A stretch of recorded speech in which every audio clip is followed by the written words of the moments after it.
समाजवादी गायक सुनील उर्फ सिंटू यादव एक बार फिर आप लोगन के बीच में एगो धमाकेदार समाजवादी गीत लेके आवतानी। और देखिए साथियों, उत्तर प्रदेश में जो शासन में बैठे हैं ये समाजवादी पार्टी के और समाजवादी कार्यकर्ताओं के नेताओं के पीछे हाथ धोकर पड़ गए हैं लोग। बिना वजह के घरों पे छापा मरवाई जा रही है, रेड करवाई जा रही है। आइए आपको गीत के माध्यम से बता रहे हैं साथियों, सुनिएगा। डर सतावे लागल बा योगी जी तुह के खुला, एकदम खुला डर सतावता बाबा।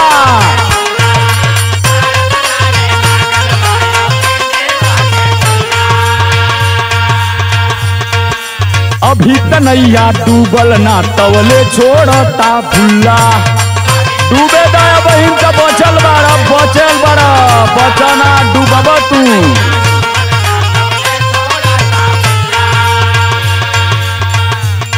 अरे डर सतावे लागल बा योगी जी तुह के खुल्ला, अभी तनैया डूबल ना हवे छोड़े लगल भुल्ला। यूपी के राजनीति से अब की हो जाइबा तू साफा, एकदम खत्म हो जाइबा।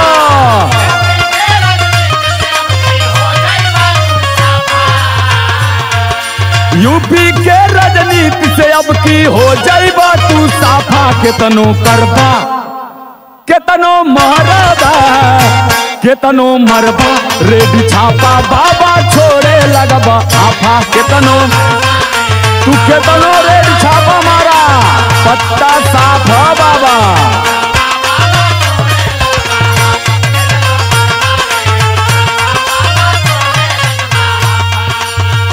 और बाबा सुनिए, उत्तर प्रदेश की जनता बहुत सटीक तरीके से जान रही है ये जो आप खेल खेल रहे हैं, ये उत्तर प्रदेश का जन जन लड़का जवान बूढ़े आदमी सभी लोग जान रहे हैं कि आप करना क्या चाह रहे हैं, आपकी राजनीति क्या है। सुनिएगा साहब, रेड करेला उन्हीं बजे तोहरे खातिर खतरा, ये तोहरे खातिर खतरा बा वही पर रेड करो तारा।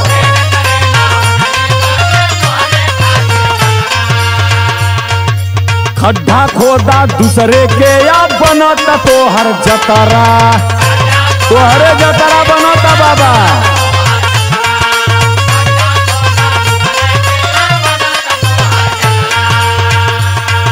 रेड करेला उन्हीं बजे तोहरे खातिर खतरा, खड्डा खोदा दूसरे के या बनता तोहर जतरा। और साहब सुनिए, बुजुर्गों ने कहा है जो दूसरों के लिए खड्डा खोदता है ईश्वर उसके लिए खोद के रखता है। आप समाजवादी पार्टी के पीछे पड़े हो लेकिन उत्तर प्रदेश की जनता आपके पीछे पड़ी है। सुनिएगा, रेड करेला उन्हीं बजे तोहरे खातिर खतरा,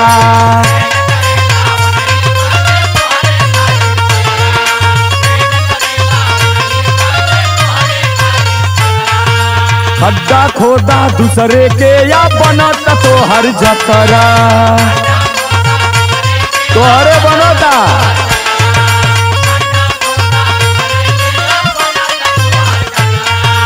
रेड करेला उन्हीं बजे तोहरे खातिर खतरा, खड्डा खोदा दूसरे के या बनता तोहर जतरा। कहेल जनता यूपी से बहरे कर रही ना पा,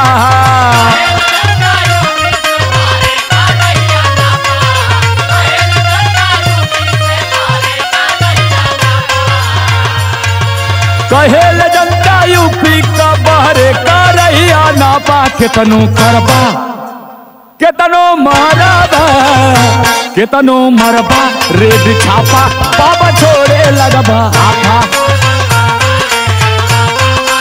अरे कुछ भेटाई ना,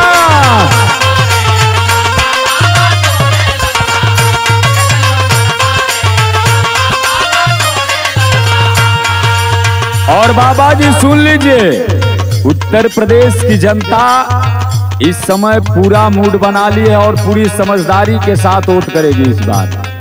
जो प्यार दुलार आशीर्वाद आप जनता को दिए हैं, ये पूरे प्यार के साथ आपको रिटर्न करेगी इस प्रदेश की जनता। और जनता पूरा मूड बना ली है साहब। सुनिएगा जनता क्या करना चाह रही है, आपके साथ कौन सी खेला खेलना चाह रही है, सुनिएगा।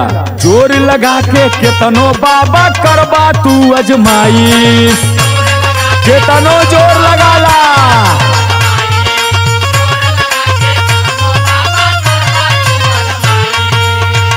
और साहब केतनो जोर आजमाइश करला, केतनो ईवीएम खेला खेलला, उत्तर प्रदेश का जनता मूड बना ले कि जईबा त जईबा। आ ध्यान दिया बाबा, जोर लगा के केतनो बाबा करबा तू अजमाइश।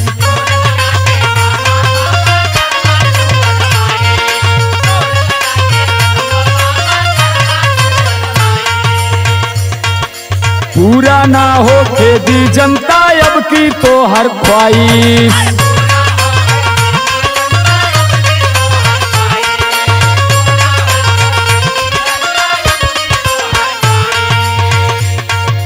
और साहब केतनो जोर लगाला, केतनो ईवीएम खेला खेलला, उत्तर प्रदेश का जनता तो हंसे खेले के तैयार है। कैसे खेली सुनिया। जोर लगा के केतनो बाबा करबा तू अजमाई, पूरा ना हो दी जनता अब की तो हर ख्वाहिश। सरंगी के दुनिया पा जाके राम राम तू जापा, जा बाबा मठ में जापा।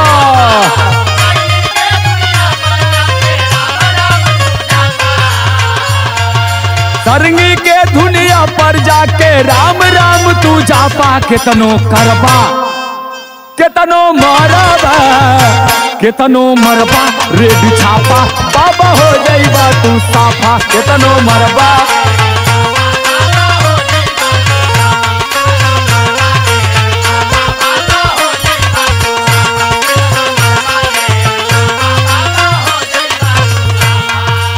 और साहब बहुत बहसने वाली बात नहीं है।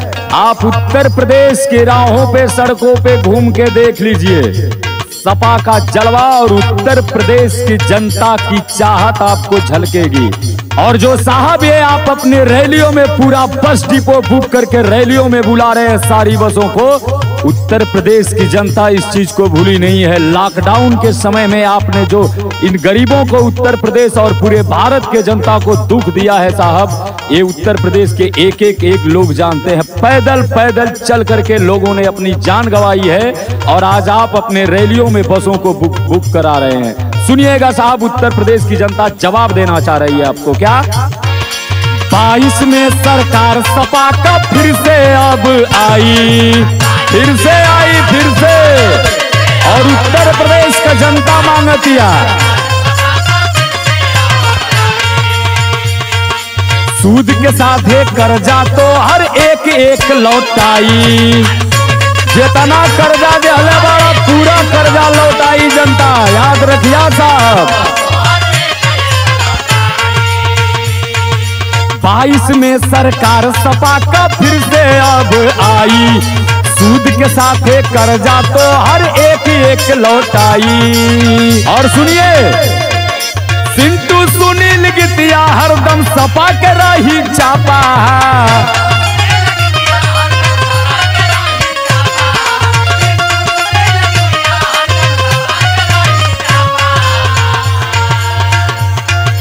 सिंटू राजन गीतिया हरदम सपा के रही चापा, केतनो मरबा केतनो करबा, केतनो करबा रे बिछापा, बाबा जइबा अब की आफा, केतनो केतनो मरबा रे बिछापा, बाबा जइबा अब की, केतनो मरबा रे बिछापा, बाबा जइबा अब की, केतनो मरबा रे बिछापा, बाबा जइबा अब की आफा, रे बिछापा, बाबा जइबा अब की आफा।